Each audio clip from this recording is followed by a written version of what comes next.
Welcome to the Indian Gaming Association's The New Normal webcast. My name is Lisa Johnson. I'm the conference manager for the Indian Gaming Trade Show and Convention. I'd like to share a few housekeeping tips before we get started. Everyone is muted by default except for our speakers. If you have any questions during the presentation, please type them into the chat box and they'll be brought up at the end. Now, without further ado, I'd like to introduce Victor Rocha, conference chairman of the Indian Gaming Association. Thank you, Lisa. Good morning, everyone. Welcome to the New Normal, your go-to source for discussions on the gaming industry and key issues facing the Native American tribes. I'm Victor Rocha. My co-host is Jason Giles. Jason, good morning. Morning. Today, we're joined by two brilliant analysts and good friends, Gene Johnson, Vice President of Victor Strategies, and Jim Class, founder and principal of Class Robinson QED. We're going to talk about the NIGC's recent report about tribal gaming revenue. According to the report, we had a $4.3 billion in revenue, a $2 billion increase, and a 4.6 growth over last year. Gentlemen, welcome. So that was an interesting report, don't you think? And Jason, good morning, my friend. Morning. What do you think about the report, Jason? Well, it's last year's numbers, and it's the most accurate numbers you're going to receive on Indian gaming because all the tribes have to, by law, have to submit their audits to the NIGC annually. It takes them a few months to compile it all, and then they release a generalized number. So, it's one of the more accurate statistics. Obviously, Victor, if it had gone down, we would have fired them. But I was you know, looking for my end, man. Good for uh, you. you Wow. know, it just shows that our industry is strong, and I think the gaming industry overall last year was doing really well, despite inflation for 23 and 24. People were still out spending money, attending conventions. Obviously, it sets up this year's number to be a lot more challenging. So um, we'll see where it goes from here. We know that tourism is down. We know that our northern casinos along the Canadian border are significantly impacted this year.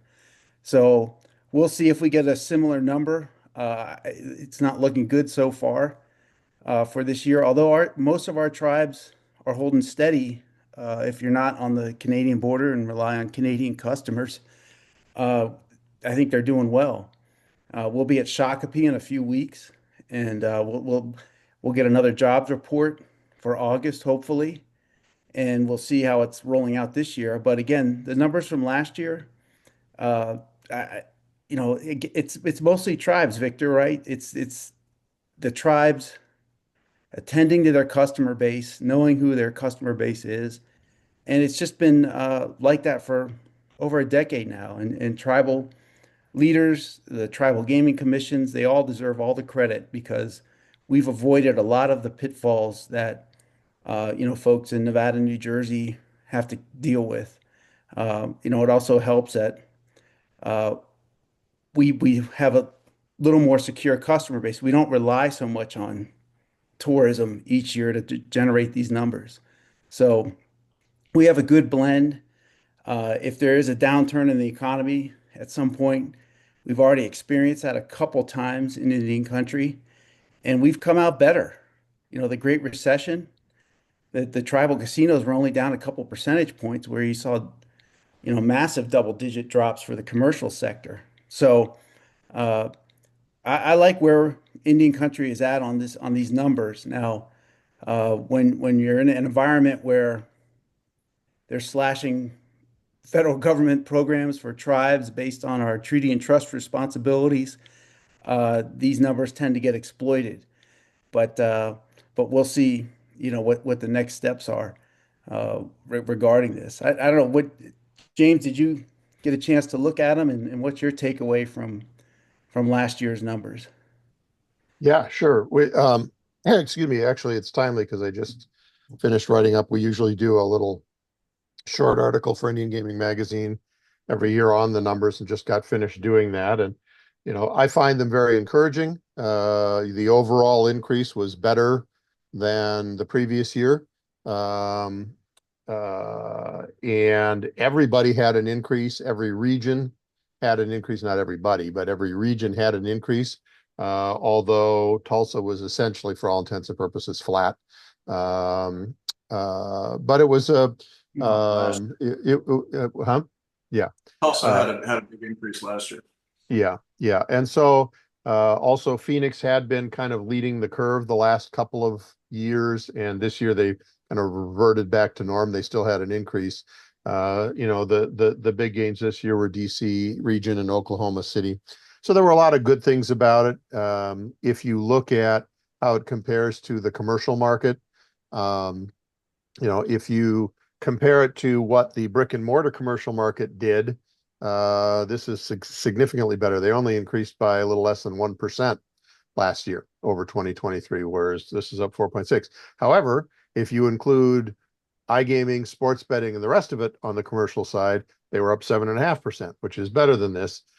Difference being that even though it is becoming more and more of a factor in Indian country, the non-brick and mortar gaming piece is still a much smaller proportion in Indian country than it is for other commercial markets. So, it's you dig a little further and you find some mixed ups and downs, which we can get into as we go along here. But you certainly have to, basically every year we do a record, unless there's something extraordinary like COVID. Every year it's a new record, and more and more now that is from increases for existing properties rather than new building. Early on, it was always new properties, lots of new properties. So of course it was going to grow. Well, now there aren't as many. There are still some, and there's certainly some new gaming opportunities with iGaming and sports, but it's really showing some resilience for just your average run-of-the-mill casino business, that they're continuing to find revenue growth and continuing to exhibit strong performance. Gene, As a California boy, I noticed that the California region, as they call it, Sacramento, was $12 billion, Jason. mhm. $12 billion. And that's why the sweepstakes and these guys aren't going anywhere. And that's why they'll die on that California hill, because it's just way too much money. You know what I And mean? And it's just a great example of how rich that market is. $12 billion. Holy cow. and Gene, just one more quick question for Jim. Do you still think that we're seeing a post-COVID bump? Is this still a post-COVID bump, or are we past that? No, we're past that. The Okay. bump came and went. We had a bump, and then we actually had, in some cases, a dip. Mhm. This is literally, to echo the title of this podcast, the new normal. I think we're back on our regular pattern now. The way that we make money is changing, and the customer profile or the approach to capturing customers and the customers we're seeking has changed. But it's continuing to work well. Mhm. And so I think uh, this really is the baseline for the pattern going forward. And then we'll see what happens in the future. Hopefully no more pandemics. Hey, And Gene, Gene, yeah. I have a question. Gene, right now everyone's talking about Las Vegas and the death of Las Vegas. And if you look at the um, what's going on down there, everyone's saying, or the numbers are showing, that tourism is down, people aren't going to the strip, but the locals casinos along like stations and some of their new properties, Durango and stuff like that, are doing very, very well. So it seems to me like the local strips are the new normal. You know what I mean? If you're running, which tribal gaming is local on steroids, that seems to be the case here, right? You take care of your local customers, except for the ones that rely on tourism, like Jason says, the Canadian ones and stuff like that. Is that what we're Well, seeing? yeah, I would echo what Jim said, and just to also echo the report. You're looking at 243 tribes, 532 gaming operations across 29 states. This is organic growth for the most part, and the 43.9 billion was 4.6% more than last year. And last year, the growth was 2.4%. So it's almost twice the increase. Mhm. Now, my contention is that not all of that is organic growth, and a lot of it's being driven by online gaming and online sports betting, which you saw the fastest growth in the NIGC report was in the DC region, which includes Connecticut and Florida, was up 11.2%. So you're starting to see the inclusion of the sports betting, online sports betting for the Seminoles and the Connecticut tribes online sports betting and iGaming. I have a lot more to say about Las Vegas, probably later in this, but Yeah. you're starting to see a slowdown in the economy and in commercial gaming. I mean, the top line numbers are good, but that's all coming from the majority of the growth is coming from expansion in the commercial industry. And I think the majority of the growth for tribal gaming is coming from organic growth in existing casinos as well as online migration. Yeah, and by the way, you can take this next question. We have the report in chat. If you click on that link in chat, there's you can take a look at the report that we're talking about too. Okay, Jason, take it. I'm sorry about that. Oh, no. Well, so Gene, just to follow up, I mean, how, this is a very broad question. Hopefully, you can break it down better than I'm presenting it. But how would you compare tribal gaming versus commercial gaming right now, last year and then the first 6 months of this year? I mean, uh, what are your takeaways from that?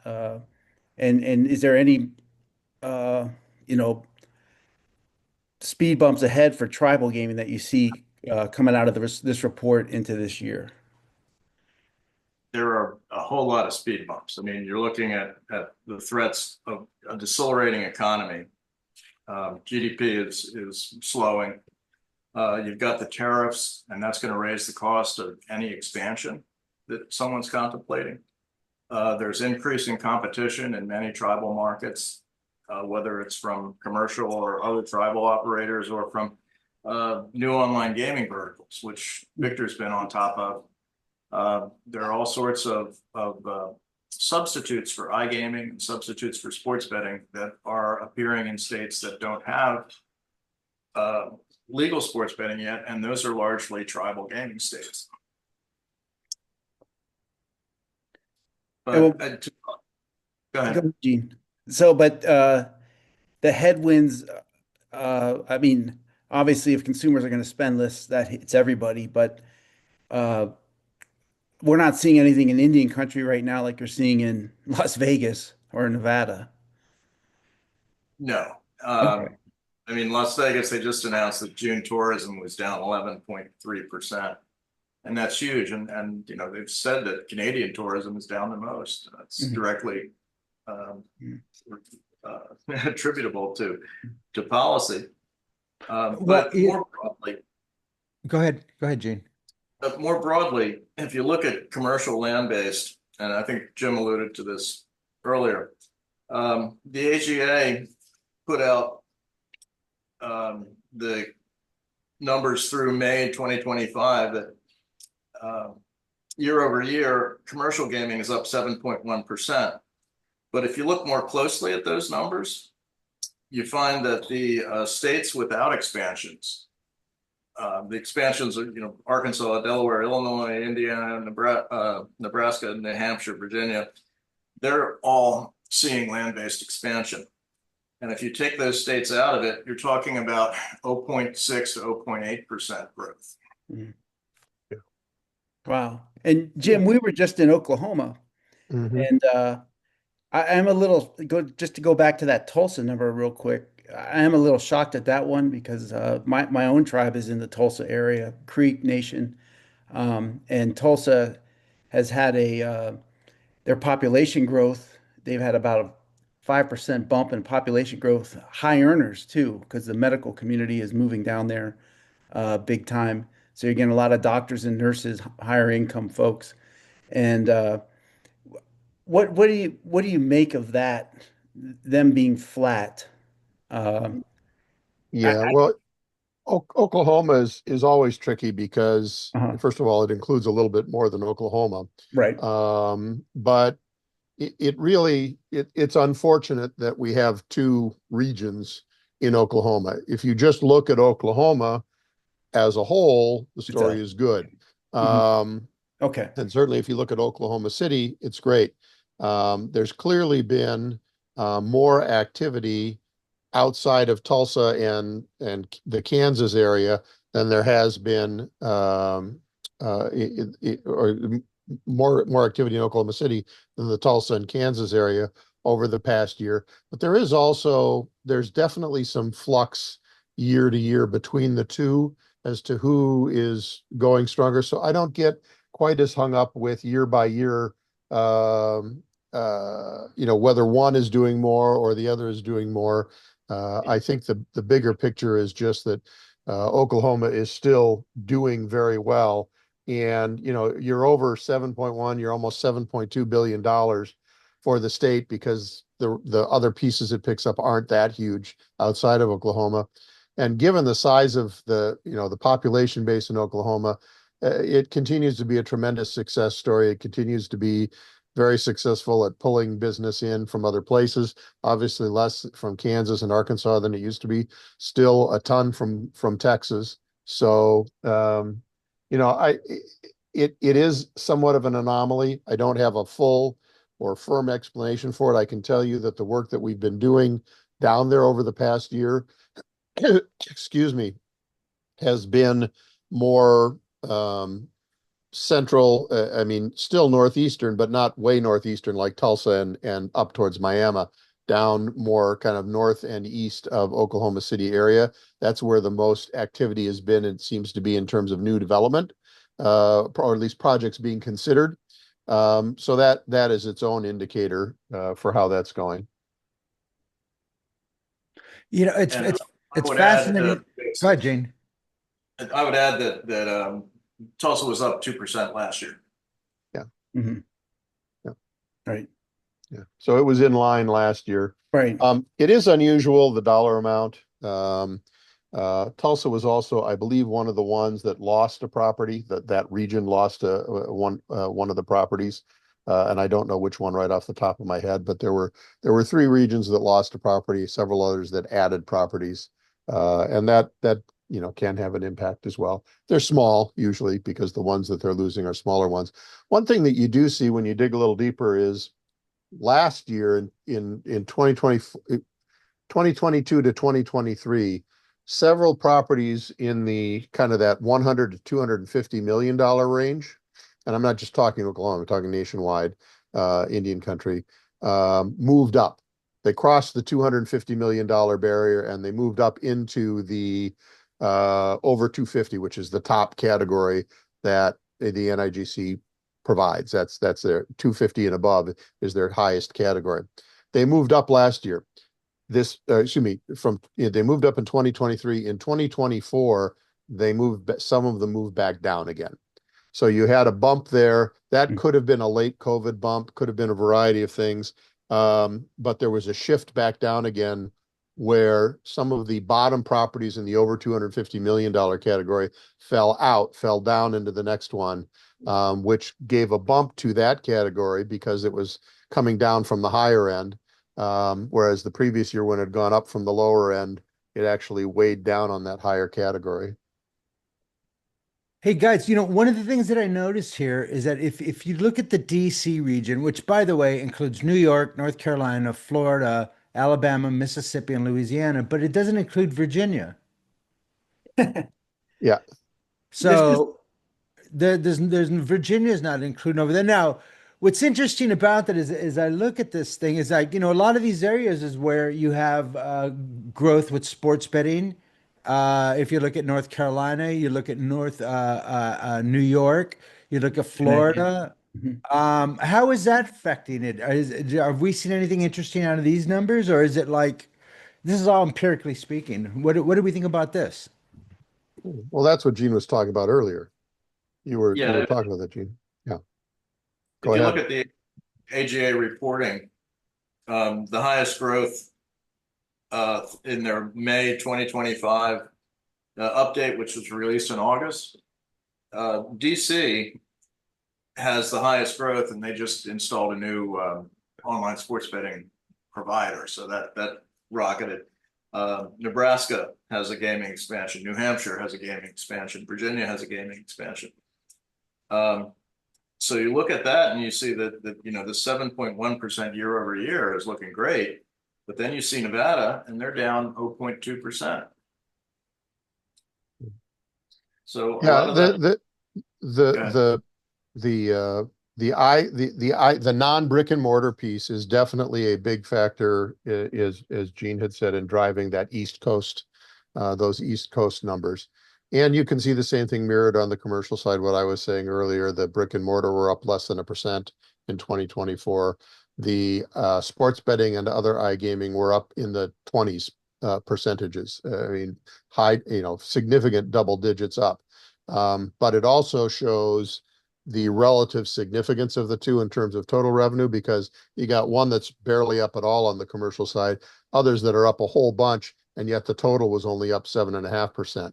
So the brick and mortar is still by far the biggest piece, but the activity is happening on the sports betting and other iGaming pieces.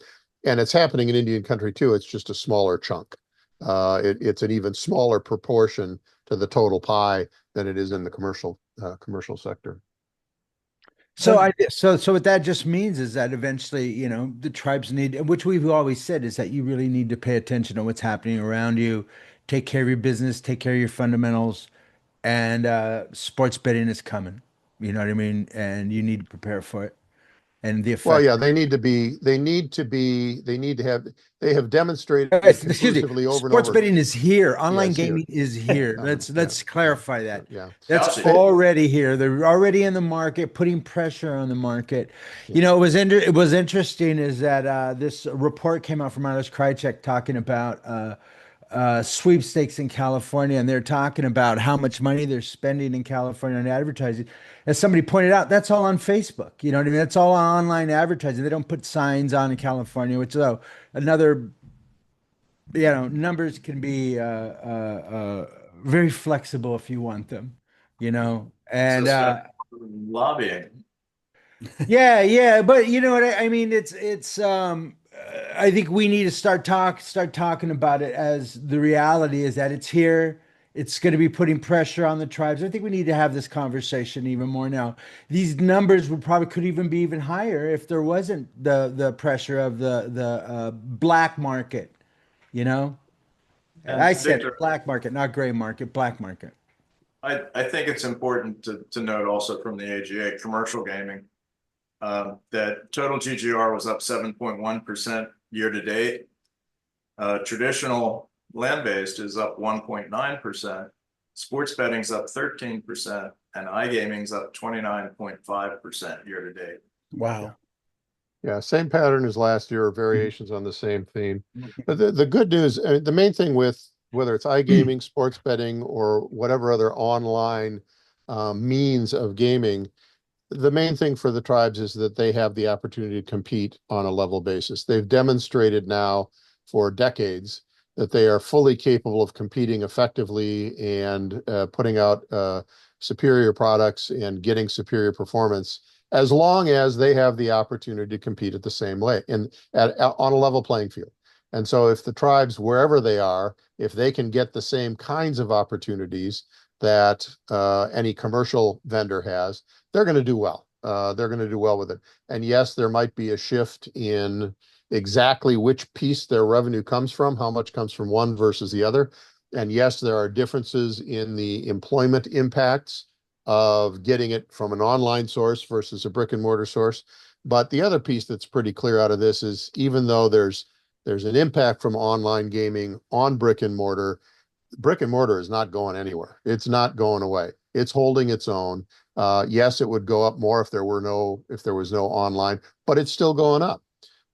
Even with the explosive growth or very rapid growth in online gaming. So there's going to continue to be a place for both, and it's going to be a long time. Well, frankly, I don't think it's ever going to be. I don't know that online gaming is ever going to ultimately become the majority share of what's happening.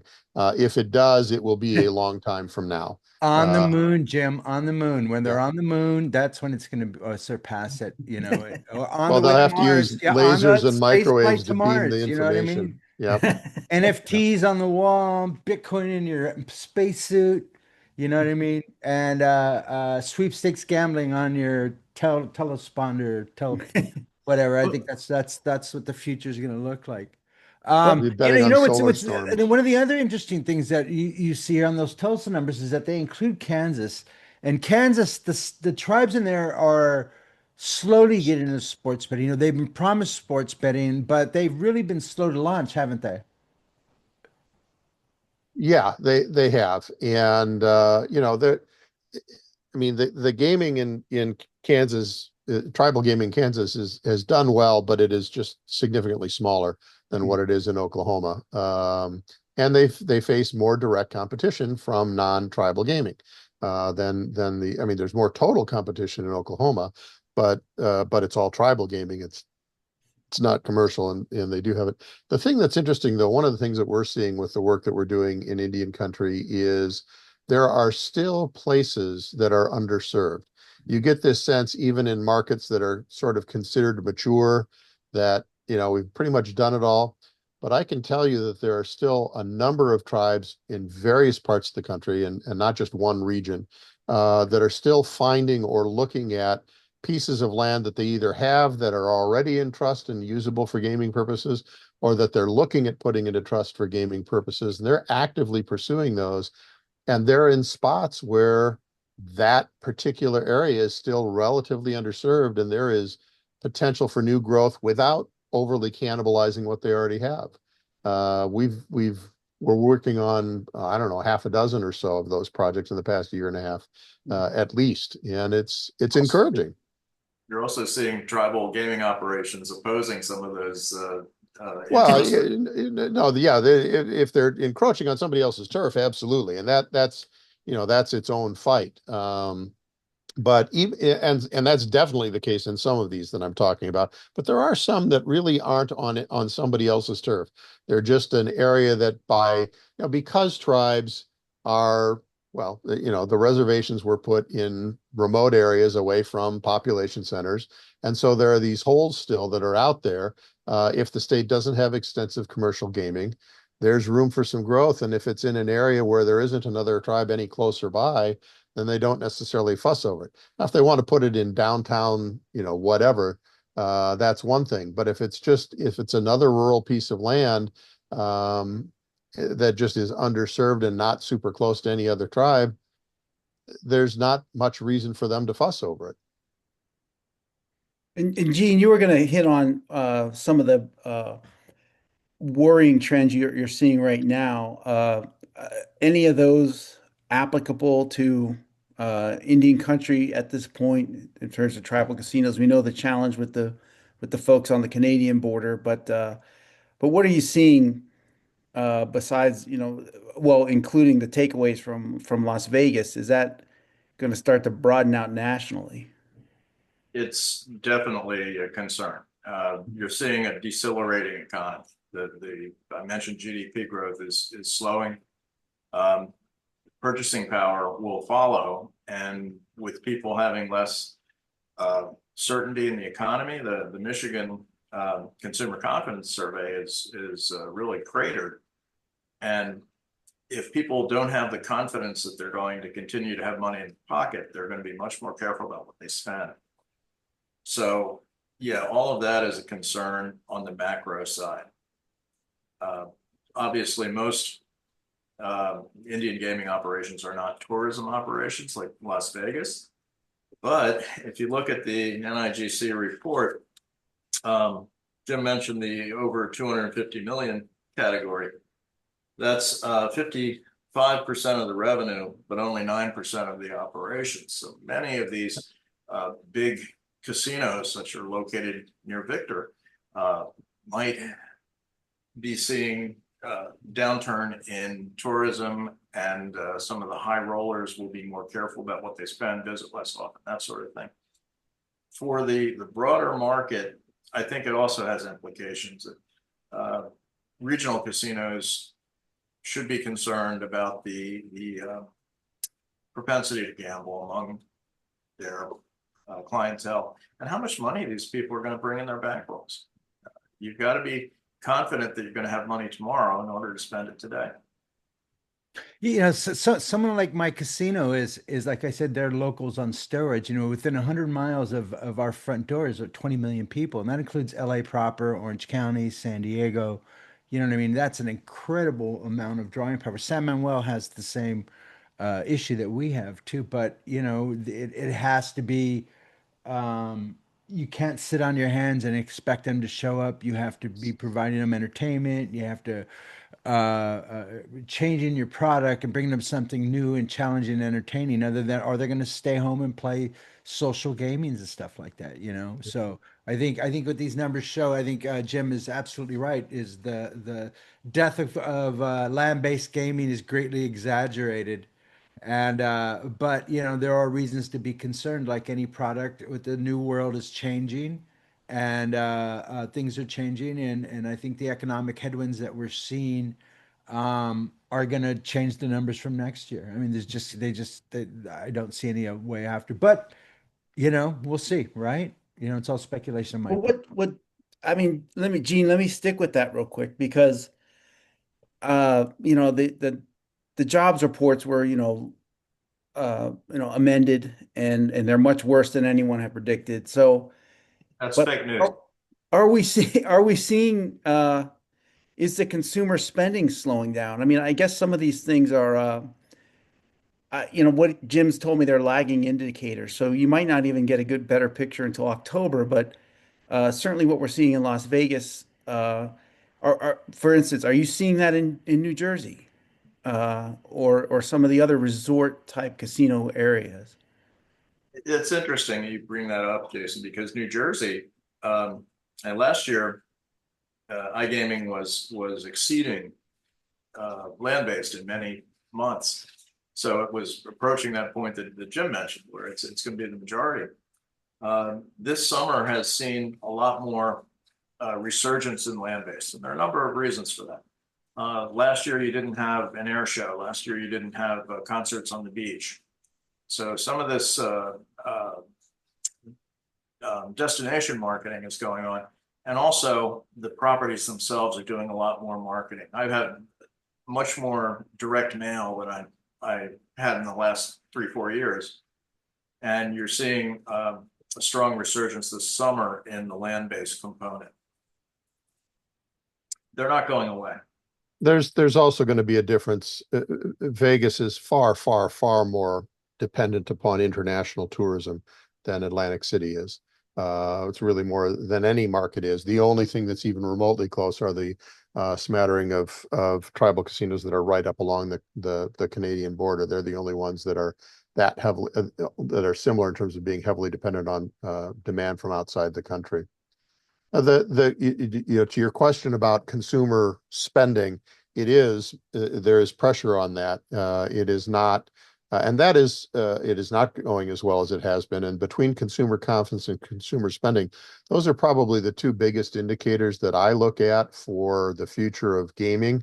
In a short term, 6 months, 12 months is trends in that, because you can have increases in construction, manufacturing, and they will flow through because the workers will have money to spend, et cetera. But it's really the consumer spending side and whether the consumers have confidence that's going to have an impact on.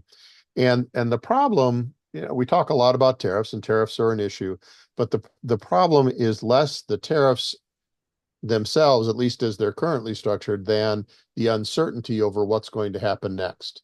And the pattern has been pretty repeatedly now to threaten tariffs or set a deadline for imposing them as a lever to get people to negotiate, get other countries to negotiate, then getting a deal, or at least announcing that there is a deal, and then backing off of those. And so you get this whiplash effect of it's going to be up, it's going to be down, it's going to be up, it's going to be down. The only thing worse than bad news is uncertainty. Bad news you can adjust to and you can adapt And yeah, it hurts. You've got to make changes, but at least you know what you're facing. It's when you really don't know what you're facing, because the natural tendency for anybody, from a corporate executive to your rank and file customer on the casino floor, is to assume the worst, not the best. And so when there's uncertainty, they pull back, actually potentially even farther than they would if they just knew for sure exactly how bad it was going to be. So you just get reluctance, as Gene was saying earlier, to part with that money. A little, I'm not going to do it as often. I'm going to do less of it when I do it. I just don't know for sure what's going to be happening. And if we could get a little more stability in the outlook, if we could get some of these things sort of settled once and for all, that would help. I am not confident that that's going to happen for a variety of reasons. And I think there is another new normal, at least during this administration, is going to be continued uncertainty over policy going forward, and whether it's going to be whether it's going to stay the same or whether it's going to change, and that will have a depressive impact on everybody's plans, from from IBM and 3M down to you and me and our neighbors. And Jim, what about we'll talk about this at our mid-year at Shakopee, because that is a big question of what tariffs are on and what are not, and we'll really do a bigger dive into that, because that ultimately all impacts construction costs and expansions and things like that. But Gene, what are you seeing right now? Just to look at Vegas again. There was a really good article recently. One of the analysts said, it used to be the summer was slow anyway in Vegas, and then you get a big bump in the fall for football season. And he, you know what he said? He said he doesn't know if that's true anymore because of the ubiquity of sports gambling now. And he mentioned prediction markets too. You don't need to take a trip to Vegas to get your one weekend of sports betting in. You can just do it wherever now. And I mean, what do you is any of this a bellwether for the rest of the gambling industry? If I mean, as Las Vegas, are the customers, are you seeing a reduced spend per customer?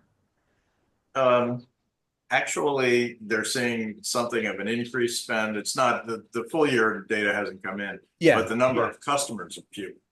So two things about Vegas. I mean, there are some great positives that have happened in the last few years. You mentioned sports. Now, all of a sudden, you have sports in Vegas, Hmm. uh, and conventions have returned. And so that, there are all sorts of reasons that visitation should be up. However, um, between the trade issues and particularly Canada. I mean, Canada and Mexico are the two largest commercial or tourism markets for Vegas, and both of those are down. But on a um, wider view, McKinsey did a survey in May of consumer expectations, and more than 60% of consumers have either changed or expect to change their spending habits because of the trade uncertainty, as Jim mentioned. So what are they going to do? Well, 54% are going to cut back on non-essential spending. 48% are going to purchase fewer items. 43% are going to switch to lower priced items. They're going to delay purchases. They're going to buy secondhand. Um, this is all going to have an effect on the gaming industry. And, I don't see it changing going forward, but I would be very surprised if within the near terms, in the next 3 to 6 months, we see any huge uptick in Vegas tourism. I had a conversation yesterday with Dyke Bacon from HBG, Dykes and Architect, and we were talking about the rise of non-gaming amenities in the casinos, and we were talking about the work they're doing, and he's, and he was very enthusiastic about that. Is that he's seeing more tribes are looking in that direction. It's like we have to be more than just slots and box, and we've had this conversation for years now. but he's saying, they just built a new atrium in at Gun Lake, this like massive space that people can come and visit in the winter that allow them to do more functions and stuff like that. And they're very excited and stuff like that. But I think it goes in this direction is that the tribes have to be more than just casinos. And I think they figured this out a long time ago. We learned that during the pandemic. And I think that's what's going to allow us to ride out this uncertainty. But it's going to be a challenge just like anything. If I could add one other thing about Vegas before we leave that subject. I don't know if you guys have been looking on Twitter for the influencers' opinions on Vegas, but OnlyFans. I get my news on OnlyFans. okay. Well, Yeah. it's pretty incredible. I mean, there are all sorts of people out there talking about how the customer is getting squeezed in Vegas between the resort fees. Oh my God. Yeah. Prices Yeah. for this, that, and the other thing. It's a huge impact. I mean, if you're planning to travel to Vegas and you watch one of these things, you might just change your plans. And like all those YouTube influencers and social media influencers are all crying wolf, you know what I mean?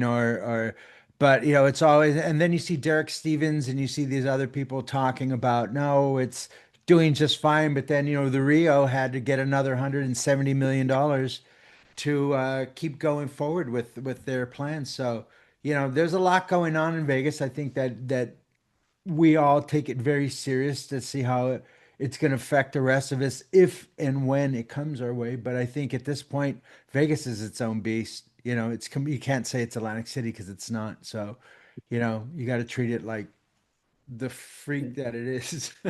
And Jim, you and your partner there, you guys definitely you have a holistic view of tribal economies. Mhm. Um, what did so last year's gross gaming numbers were up and the industry is strong in gaming. Do you think that that benefited? I mean, did you see that in other tribal industries you studied last year? Were they doing well? Were they reaping some of the ancillary benefits of having a strong gaming operation nearby? Yeah, no, I mean, increased revenue to the tribe means increased opportunities to do other things, and there's no question that they are plowing this back into services and amenities for their own people, and I mean things like hospitals and clinics and retail opportunities, services that their members can access without having to drive off reservation and into town, whatever town it is that's somewhere near them or not very near them even. So that's been a major plus. Inflation was affecting that just like it did other things. But uh, more and more of the work that we're doing is not gaming related. It's tribes that have income that are looking to do other things with it. Now, of course, you've got the same kind of uncertainty with federal government funding for tribes, no matter what source you're talking about, whether it's the more traditional sources, BIA, IHS, or whether it's other grant opportunities or loan opportunities from other departments for various types of projects. And that has been bouncing, that's been bouncing all around. Right now, I would have to say that tribes are still moving forward sort of in a cautiously optimistic posture. They're certainly trying to make use of whatever funds they have received before somebody tries to claw them back. And they're still, anticipating some potential for additional support, but it is getting more complicated. It is getting more challenging, and it's going to affect non-gaming aspects of tribal economies, and certainly non-gaming aspects of services available to tribal members. I feel like we're a bunch of Eeyores, Jason, and shouldn't we be celebrating this? Like, oh, the Yeah. sky is falling, and well, you Yeah. know what? I think if you look at like Las Vegas, I think one of the things that's hurting Vegas right now is the narrative in social media about it being gouged. Every penny's being gouged. The big thing you're starting to see now in advertising is no parking fee. You know what I mean? Which is, we're not going to charge you the $25 that we're going to charge you and everybody else. And so you're seeing this new pitch in Vegas is we're not going to get, and it's, by the way, it's to locals on the strip and stuff like that. But I think for the tribes, there's a very big lesson here. Now, one of the two things that I think are really interesting is yesterday I posted a story about Wilton Rancheria breaking ground for a soccer stadium outside of Sacramento. And another story in Minnesota is they're doing construction on a 17,000 seat amphitheater, and Mystic. right, Mystic Lake was named Gonna as have naming the rights. we had the naming rights yesterday too. So the tribes are diversifying beyond gaming, but look at they're in the entertainment business now too. We figured entertainment is what works, and that's what's generating the revenue. So you're seeing these other projects that aren't just casinos, expanding the brand, expanding the name, and the Wilton Rancheria thing. It was a great article because the chairman was talking about, they only had their federal recognition since what, 2006, 2009, something like that. So they've had a lot to make up for in the last 20 years, and they've done an amazing job. And here they are 20 years later breaking ground on this soccer stadium outside of Sacramento. So I think a lot of tribes are obviously not going to work for everyone, but I think the ones that can will. And I think that's what Jim and Gene are talking about, I hope. Victor, you have to look at well, consensus estimate for GDP growth is about 1.5%. And we're looking at 4.5% growth in tribal gaming last year. Anything over that 1.5% is going to be good. And they're also, looking at the future. There are many things that are going on in tribal gaming that are potentially additive. I mean, the next growth wave, obviously, sports betting is out there, but you also have different kinds of mobile gaming, mobile on premise, mobile on reservation. Tribes are leading the charge in many of these areas, and they're certainly not waiting for the next boot to drop. They're looking for the future. Yeah. I don't want to cast a doom and gloom scenario here at all. There are headwinds, there are challenges. I don't expect next year's growth to be as high as the previous, or this year's growth to be as high as last year's. However, I don't necessarily expect it to be lower than 2023. So I think we're going to most likely fall somewhere in between, and I'm pretty confident that it is going to be a positive number, whatever it is. Even if it ends up being less than 2023, less than the 2.5% that it was, I'm pretty confident it's going to be a positive number, not a negative one. And we are, for all of the challenges of predicting the future right now and all of the risks involved with uncertainty, it's the first time in 2 or 3 years that we haven't been projecting some sort of major recession or some sort of major inflationary cycle going on. Yes, tariffs are a risk on both fronts, particularly on the inflation side. Yes, other factors are there, and I do expect headwinds, but the economy has shown a great deal of resilience, and the industry has shown even more resilience than the economy. So, going out 2, 3, 4 years, we'll see. But for all of the grumpiness that some people have, that many people have over economic policies right now and other policies that affect the economy, it hasn't been good, but it certainly hasn't been as bad as it could have been.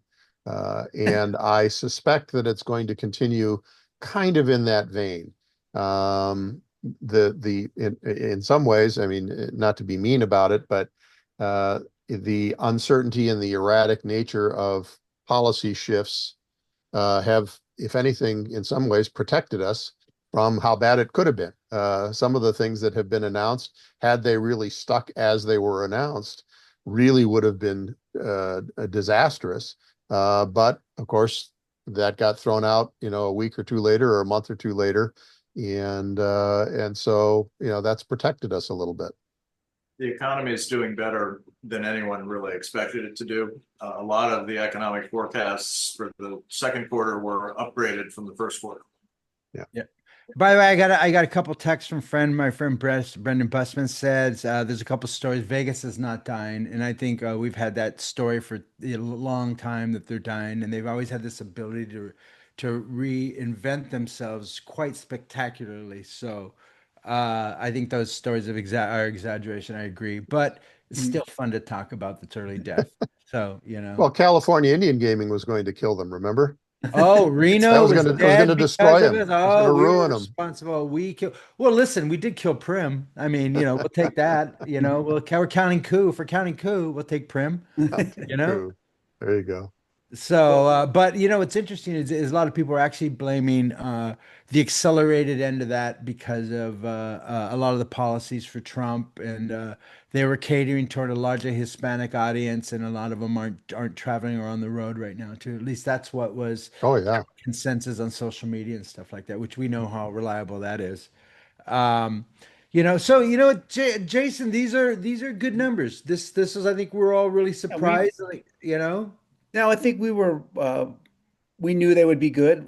Last year, everybody was reporting strong customer visits.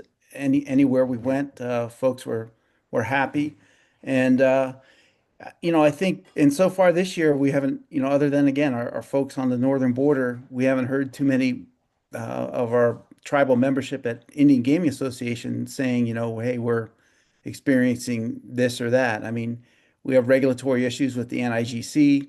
We've obviously got this CFTC thing allowing sports betting through the Commodities Futures and Trading Commission, which there are, Jim, I'm with you. I'm amazed at the resiliency of the economy so far. I mean, imagine how much better it would be if you just didn't piss off Canada and Mexico for no reason. If you presented your issues with them like a normal person and said, let's talk about this.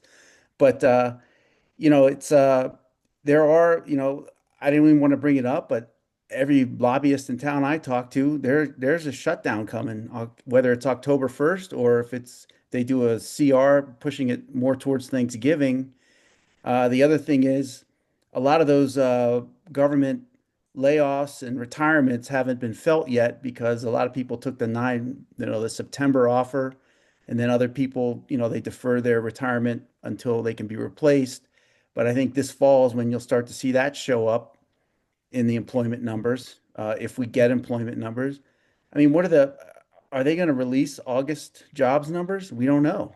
I mean, because they've already floated, the new guy is on record as saying he didn't like monthly jobs reports. This is a guy that went to a hurricane map with the Sharpie, okay? This Yes. is a guy that went to a hurricane map with the Sharpie. So that Yeah. tells you everything you need to. Yeah. But Jason, sometimes, like, some days we're Chicken Little, the sky is falling. Other days we're Paul Revere, man, running through town and grab your arms, let's prepare for the fight. That's Well, I mean, depends what day we wake up. in terms of Indian country, I just we don't have a lot to tell folks right now because again, a significant amount of tribal budgets are, from the federal government, and that's not a giveaway. That's what the federal government promised, and even we're not even at where they should be in terms of what they promised. It's always just a struggle to get the crumbs. 0.5% of the federal budget is what Indian country gets, 0.5. Don't forget the clawbacks too, Oh, Jason. yeah, Yeah. exactly. And if you're continually taking money out of the system and there's less federal workers, we know who's going to feel the impact first. But overall, we're going to really delve into this at our mid-year Victor. We've got a lot of folks coming for our meeting there. I do worry again about the CFTC because you saw Kalshi is now saying they're doing parlays and I they're got going an to email limit. today. They're live in California taking sports bet advertising, Yeah. sports betting in California. So Following it's right on their heels. And by the way, Quintens is Where's Waldo and Quintens. You know what I mean? What well, happened to that guy? we're in a real tough situation now because that could further erode these gains we're seeing in the sports books and the sports Yeah, betting atmosphere. If yeah. And what everyone's about that idiot lawyer that was shooting his mouth off at SBC, the Kalshi guy?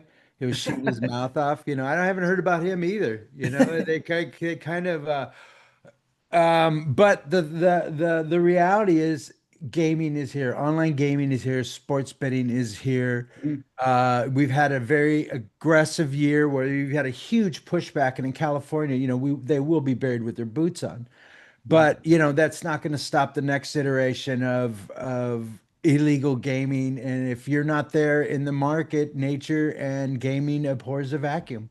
mhm, So that's what we're looking at. Hey, you know what? I'd like to answer this question real quick here. Someone said, "Do you think the profit is up in line with the growth in GGR, or has the rise in sweepstakes prediction markets led to more spending and a profit customer mitigation?" Nobody thinks sweepstakes is creating a pipeline to casinos, and that is the stupidest idea I've ever had. And you must be a real big dummy to be even asking that dumb question. You don't like So, anonymous softball questions. thrown down the middle, smack down. You don't like anonymous questions, Victor. Those are stupid questions, and those are meant to prop up sweepstakes like it's part of the ecosystem, helping the tribes and stuff like that. Only a moron would ask a question like that. So, anyhow, I've had my morning aggression. I wake up some mornings and I choose violence. If we haven't all noticed yet, you know what I mean? But listen, I mean, there's a lot here to celebrate. But I think because we are Native American and we work in Indian country, I mean, we all work in Indian country, that we know we have to be cautious and we have to look at these things as, just like farming. There's another season coming, and we don't know if it's going to be a storm or a hurricane or if it's going to be a big blue sky, with rain. But there was a lot here to like, that's for sure. Yeah. Yes, And we thank you guys and supporting IGA, and we call on of you a lot course. because you're the resident experts. I mean, we can look at the numbers, but you guys really understand what's behind them and the Yeah. makeup of them. So we appreciate you coming on, and see you at our mid-year, and then Yes, they will both be at our mid-year, and we will be talking about the impact of well, sweepstakes and prediction markets on tribal gaming. And so we're going to our, have a full-on conference. Go ahead, Jason. I our apologize. mid-year is September 8th through 10th at Shakopee Yep. in Minnesota. And maybe that's a little too soon, Jim and Gene, to get a fuller picture of how bad the summer was for certain areas, but certainly at G2E we'll see you again, and by then we'll have another full month of data. And so, Not like you gonna be said a coming a while tag. ago, Victor, G2E is going to be real interesting to see how it's going. Yeah. Yeah. Woohoo, No, I yeah. remain cautiously optimistic. Mhm. The headwinds are there, the challenges are there, but this industry it just year after year after year continues to show that it is flexible, it is resilient, it knows how to survive, and it knows how to continue to find ways to grow. I would agree, and I think that it's attributable to the foundation that's been built in tribal gaming. That I think the future is still bright. There are headwinds, but they'll be weathered.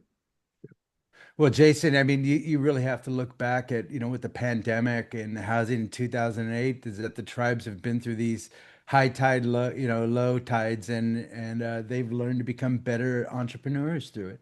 Right. So I think there's a lot good to celebrate here, and I think we have to keep our eye on the ball. Gentlemen, thank you very much. We'll Thank you, see you guys. very soon in Minnesota.